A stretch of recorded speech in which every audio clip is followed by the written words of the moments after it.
How to craft the Knight's Edge in Terraria. So this is the strongest sword available in pre-hard mode, but you cannot craft it with raw bars. Instead, you need to combine 4 specific swords that represent the 4 major biomes of your world. So first is you need the sword from your world's evil biome. So this is either the Light's Bane or the Blood Butcher. Second is head to the jungle to craft the Blade of Grass right here. So you will need to farm jungle spores and stingers from hornets to make this one. Third, you need the Muramasa.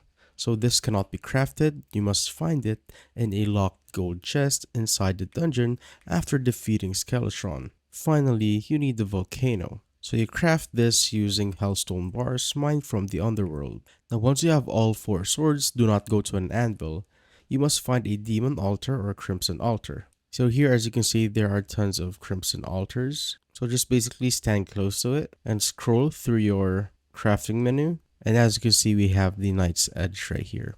I'm just going to click on it to craft it. And as you can see, you will see all of the required stuff or items. So right there, and as you can see, we now have the Knight's Edge. And that is how you basically craft the Knight's Edge in Terraria.